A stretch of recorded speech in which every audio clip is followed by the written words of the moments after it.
Karkala tigers ಬೋಳ Prashant Kamath ಅಭಿಮಾನಿ ಬಳಗದ ವತಿಯಿಂದ ಕೇಂದ್ರ ಸರ್ಕಾರದ ವಿವಿಧ ಯೋಜನೆಗಳ ಮಾಹಿತಿ ಕಾರ್ಯಾಗಾರ ಮತ್ತು ಪ್ರಧಾನಮಂತ್ರಿ ಜನಸೇವೆ ಸೌಲಭ್ಯಗಳ ಅಭಿಯಾನದ ಕುರಿತು ಪತ್ರಿಕಾಗೋಷ್ಠಿ ನಡೆಯಿತು.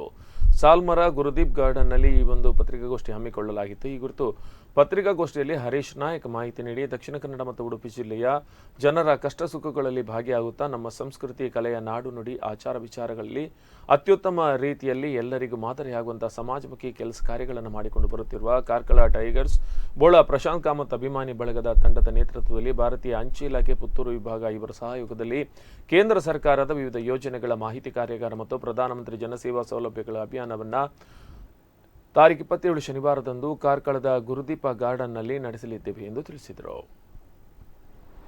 ಪ್ರಧಾನಮಂತ್ರಿ ಶ್ರಮಯೋಗಿಮಾನ್ ಧನ್ ಪಿಂಚಣಿ ಯೋಜನೆ, ಈ ಶ್ರಮ ಕಾರ್ಡ್ ಅಂದರೆ ಕೆಲವರಿಗೆ ವ್ಯವಸ್ಥೆ ಗೊತ್ತಾಗುವುದಿಲ್ಲ ಏನಂತ ಹೇಳುವಂಥದ್ದು ಗೊತ್ತಿಲ್ಲ ಕೆಲವರಿಗೆ. ಹಾಗೆ ನಾವು ಇದರ ಬಗ್ಗೆ ಒಂದು 2-2.5 ಸಾವಿರ ಮನೆಗೆ ಈ ಪತ್ರಕವನ್ನು ವಿತರಣೆ ಮಾಡಿದ್ದೇವೆ ನಿನ್ನೆವರೆಗೆ. ಹಾಗಾಗಿ ಇದರ ಪ್ರಯೋಜನ ಪಡೆದುಕೊಳ್ಳಬೇಕಂತ ಹೇಳುವಂಥ ಅಗತ್ಯವಾಗಿ ಈ ಕಾರ್ಯಕ್ರಮವನ್ನು ಮಾಡ್ತಾಯಿದ್ದೇವೆ. ಏನೇನು ಕೇಂದ್ರ ಸರ್ಕಾರದಿಂದ ಈ ಬಡವರಿಗೆ ಸೌಲಭ್ಯ ಸಿಗ್ತಾ ಉಂಟು ಅಂತ ಹೇಳುವಂಥದ್ದು ತುಂಬ ಮನೆಗೆ ಗೊತ್ತಿಲ್ಲ. ಹಾಗೆ ನಾವು ಈ ಥರ ಮಾಡಿಕೊಂಡು ಈ ಪ್ರಯೋಜನವನ್ನು ಅವರಿಗೆ ಒದಗಿಸ್ಕೊಡ್ಬೇಕಂತ ಹೇಳುವ ಒಂದು ನಿಟ್ಟಿನಲ್ಲಿ ಕಾರ್ಯಕ್ರಮವನ್ನು ಮಾಡ್ತಾ ಉಂಟು.